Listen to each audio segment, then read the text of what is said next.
Hello everyone, welcome to IT Voice Tech News. Today I got a chance to interact with Mr. Sameer, the CEO at Stratbeans. So very warm welcome Sameer.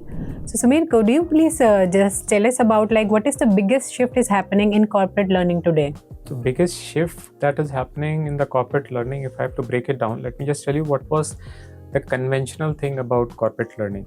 So there used to be content which was industry specific knowledge for that organization, and then that content was essentially converted into a form which was normally presentable to the learners. Yes. And then finally you would measure the completion rates of those courses or knowledge bits, whichever way you're delivering them. So the transformation which has happened in all these three stages. So from the content, people are talking about capability. So we're saying, okay, now how much capability we have as an organization. They're trying to measure it that way. Then from knowledge, now we are saying, okay, now how much is the decision making? So it's not about knowledge, but how you're applying it. And when you talk about the measurement of completion, now we're talking about business outcomes.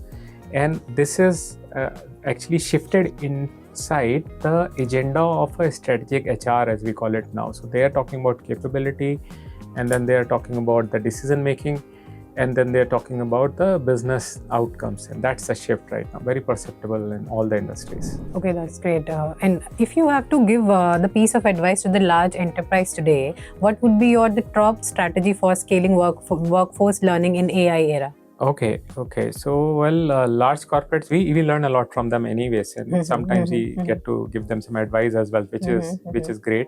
Now, but if you're talking about the advice, I think it's a general thing which all of us are also feeling, even at a personal level.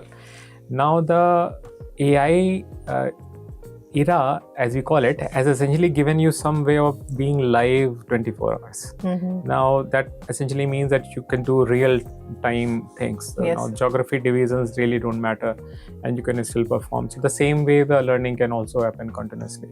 The second thing is your distance from the knowledge is shifting. Now anybody who is just little bit attuned and ready to adopt things can quickly absorb those. And as you see, if I speak the AI era language, then you have got co-pilots for everything, and that is happening in everything that you do in your performance. And that is what the large corporates will have to really apply very fast. It is slightly difficult for large corporates to do that because they have more boundaries many times. So I think the third advice would be to really look at the boundaries which are more relevant right now, so that people play a different game now. I mean, everybody should be just falling under the agenda of business performance. And the different agendas which existed pre-AI era were very much in isolation, and then they somehow made sense as department agendas were very separate. Now everything is coming under one thing, and every department is really asking this question, that how much directly I'm contributing to the business performance, to the revenue, to maybe the cycle time or time to market, or how we are serving the customers. Are they happy? Can we quickly get that sense right now so that the correction can happen today? So those are the new things I would like to request the large corporates to really pay more attention to. And my last question would be if you want to give any message to the business who are just starting into their journey into the AI era, what kind of message you want to give them? Any of the special things you want to highlight or something related to the AI? Okay. So I'll say, if you're starting now, you're already 2 years late. So maybe just quickly grab the things which will move fast. And I will probably like to put it in a framework which I like. It could be a 4-stage framework. The first stage would be that try to see, because it's overwhelming. When you start something and it's an AI era, and it's very overwhelming. So what do you do? So the first stage, cut it short to maybe the most direct functions. So what you can do in sales function, for example, what can you do to make the people more integrated, or the culture aspect, do that in the first stage.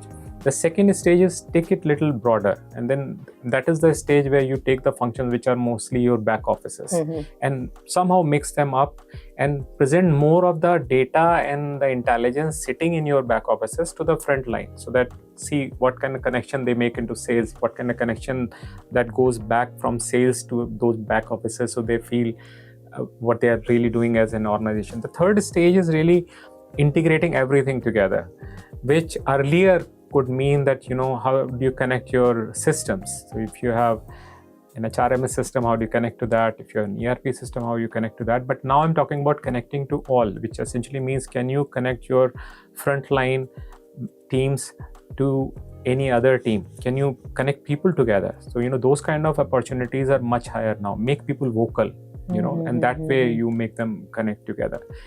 The advent of social technologies allowed just about what is possible. Now, today with AI, you can sort of take those decisions faster on the ground. And then lastly, everything should have a feedback loop. So everything goes back from all of these three stages you did to see what kind of outcomes you found, because finally, all the businesses are in the business of serving their customers. So did you serve the customers better using the AI? And if not, then make some connections so that you see some direct and don't lose heart, through all of this. The challenges, they must be facing some challenges. So how to overcome with those challenges? I mean, you should have some challenges by that stage, because that's the way you understand that you were up against some kind of resistance and you overcame it. So that's a beautiful point to feedback those challenges into the learning and then sort of smart the loop again. Okay. Thank you very much, Samir, for sharing Thank you. Very the kind of insights you. with us. Thank you very much.